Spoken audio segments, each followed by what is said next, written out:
আসসালামু আলাইকুম। 2026 সালের 19 ফেব্রুয়ারিতে অনুষ্ঠিত সংসদ নির্বাচনকে কেন্দ্র করে রাজনীতিতে অনেক তোলপাড় চলতেছে, অনেক কিছু করতে শুরু করছে। যে দুজন ছাত্রমন্ত্রী ছিলেন তারা গতকাল পদত্যাগ করেছেন মূলত নির্বাচনে অংশ নেওয়ার জন্য। মন্ত্রী অবস্থায় তো নির্বাচন করা যাচ্ছে না, তাই এখন সেখান থেকে আসিফ মাহমুদ ভূঁইয়া কুমিল্লার নেতা, তিনি গণ অধিকার পরিষদে জয়েন করবেন শোনা যাচ্ছে। এ বিষয়ে ব্যাপক আলোচনা বিভিন্ন টিভি চ্যানেলও দেখাচ্ছে, কিন্তু আমরা আগে শুনেছিলাম যে তিনি বিএনপিতে ইলেকশন করবেন ঢাকা 10 থেকে বা ঢাকার অন্য কোনো আসন থেকে, কিন্তু এখন শোনা যাচ্ছে তিনি গণ অধিকার পরিষদে যোগ দেবেন। আগেও তিনি মন্ত্রী হওয়ার আগে বা ছাত্রকালীন থাকাকালীন তিনি এই সংগঠনের সাথে যুক্ত ছিলেন, অর্থাৎ বেপি নূর এবং রাশেদ খানের সাথে তার ঘনিষ্ঠতা আছে, এবং সেই হিসাবে তিনি পুরাতন দলে ফেরত যাচ্ছেন শোনা যাচ্ছে।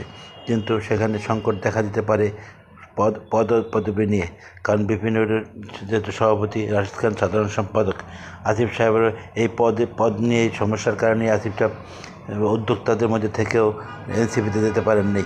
এখন তিনি এখানে হয়তো সাধারণ সম্পাদক হইতে চাইবেন, কিন্তু গত 1.5 বছরের ক্রান্তিকালে বিভিন্নর সাথে কাঁধে কাঁধ মিলিয়ে দলকে টেনে নিয়ে গেছেন রাশেদ খান। সেখানে তাকে সরিয়ে আসিফ সাহেবকে যদি সাধারণ সম্পাদক করা হয়, তাহলে এই পদ নিয়ে ঝগড়াঝাটি লেগে গণ অধিকার পরিষদের ক্ষতি হতে পারে, সংগঠনের ক্ষতি হতে পারে, অথবা ভিতরে পদ ছেড়ে দিয়ে রাশেদ খান অন্য কোনো পদে গেলেও মনোমালিন্য তৈরি হতে পারে।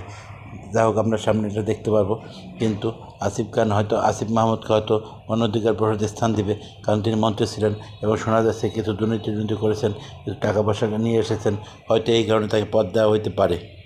কিন্তু যদি টাকার বিনিময়ে বড় পদ সে নিয়ে যায়, তাহলে তার রেজাল্ট খারাপ হবে, ভবিষ্যতে ভালো কিছু হবে না।